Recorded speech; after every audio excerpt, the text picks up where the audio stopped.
بسم اللہ الرحمن الرحیم۔ السلام علیکم ناظرین۔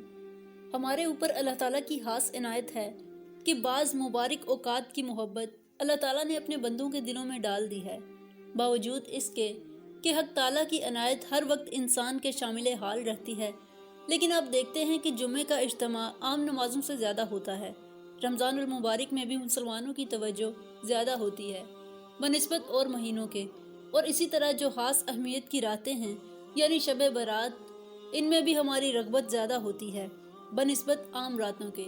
یہ بھی حق تعالیٰ کی طرف سے بندوں پر خاص عنایت ہے کہ اس کی خصوصی عنایت اور مغفرت کے جو مواقع ہیں یا عنایت اور مغفرت کے جو اسباب ہیں، ان کی محبت زیادہ ڈال دی جاتی ہے، اور یہ عنایت اس لیے ہے کہ شاید اسی راستے سے کسی کا کچھ بن جائے، تو اللہ تعالیٰ نے ہمیں اس موقع پر جمع ہونے کی توفیق عطا فرما دی۔ یہ اللہ تعالیٰ کی عنایت ہے اور اللہ تعالیٰ کی رحمت سے یہی توقع رکھنی چاہیے۔ ناظرین، اسی کے ساتھ دوسری بات بھی ذہن میں رکھیں، تصویر کے دونوں پہلو سامنے رکھیں۔ جس طرح خاص مقامات میں عبادت کا درجہ بڑھا ہوگا، اسی طرح ان مواقع پر گناہ کا وبال بھی دوسرے اوقات کی نسبت زیادہ ہوگا۔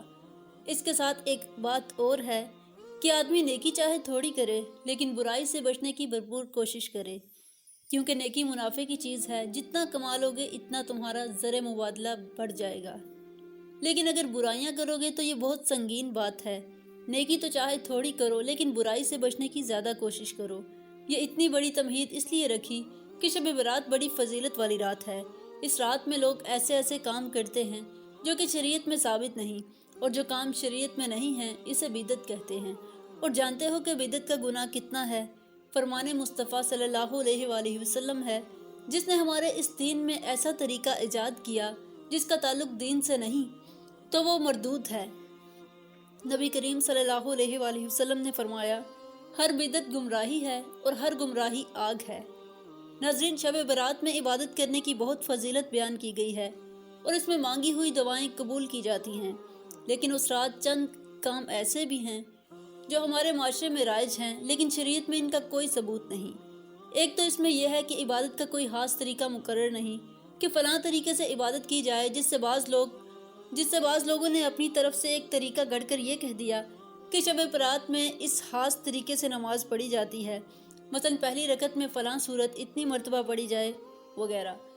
اس کا کوئی ثبوت نہیں، یہ بالکل ہی بے بنیاد بات ہے، بلکہ نفلی عبادت جس قدر ہو سکے وہ اس رات میں انجام دی جائے۔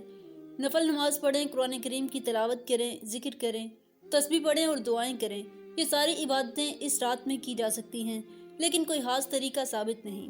نمبر 2، شب برات کو گھروں پر چراغاں کرنا اور آتش بازی کرنا حرام اور گناہ ہے، اس کا شریعت میں کوئی ثبوت نہیں۔ نمبر 3، 15 شعبان کی رات کو بیوہ خاتون کا اپنے مرے ہوئے خاوند کے لیے بند سنور کر بیٹھنا کہ آج رات خاوند کی روح گھر پر آتی ہے۔ اکثر علاقوں میں یہ کام کیا جاتا ہے اور سراسر غلط رواج اور بدعت ہے، اور یہ بھی غلط رواج عام ہے کہ اس رات کے استقبال کے لیے گھروں کو صاف کیا جاتا ہے اور صفائی ستھرائی کے ساتھ ساتھ سجاوٹ کی جاتی ہے۔ اس میں یہ عقیدہ کار فرما ہوتا ہے کہ فوت شدگان کی روحیں واپس آتی ہیں۔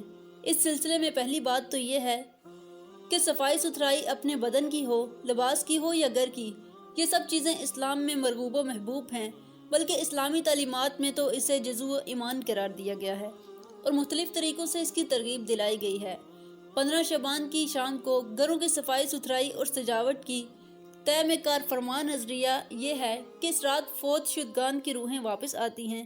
یہ عقیدہ سراسر باطل ہے، قرآن و سنت میں اس کا کوئی ثبوت نہیں۔ مرنے کے بعد کسی کی روح کا واپس آنا نہ شعبان کی اس رات میں ممکن ہے اور نہ کسی دوسرے دن۔ ہمارے معاشرے میں محسوس حلوہ کھانے اور کھلانے کی شوقین بعض مذہبی پیشواؤں نے تو اپنے محسوس مفادات کے لیے روحوں کی آمد و رفت کا باقاعدہ ایک چارٹ مہیا کر رکھا ہے، جس کے مطابق وہ عوام سے فوت شدگان کے نام پر کھاتے پیتے اور کپڑے کی شکل میں نذرانے وصول کرتے رہتے ہیں۔ نمبر 5، گھر کے اندر کسی حصے میں بستر لگانا اس نیت سے کہ مردہ کی روح آ کر آرام کرے گی۔ نمبر 6، قبروں پر رات جا کر نعرہ تکبیر بلند کرنا۔ نمبر 7، 15 شعبان کی رات کو مسجد میں اکٹھا ہو کر اجتماعی عبادت کرنا۔ جیسا کہ ہم نے کہا، عبادت اجتماعی شکل میں اچھی نہیں بلکہ اپنے گھر میں انفرادی عبادت کرنی چاہیے۔ مقصد عرض کرنے کا یہ ہے کہ یہ رات شور و گل اور فضول چیزوں میں لگنے کی رات نہیں، بلکہ گوشائے تنہائی میں بیٹھ کر اللہ سے اپنا تعلق استوار کرنے کی رات ہے۔ دل جوئی اور یکسوئی کے ساتھ جس قدر لمحات آپ نے گزارے تو وہ بڑے قیمتی ہیں۔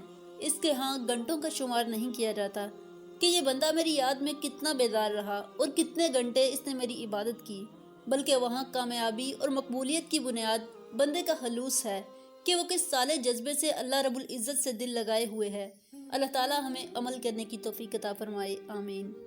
دوستو، امید ہے کہ یہ ویڈیو آپ کو انفارمیٹیو لگی ہوگی۔ ویڈیو اچھی لگی ہو تو ویڈیو کو لائک کریں اور چینل کو سبسکرائب کریں تاکہ مزید ایسے اسلامک واقعات کی ویڈیوز آپ تک بآسانی پہنچ سکیں۔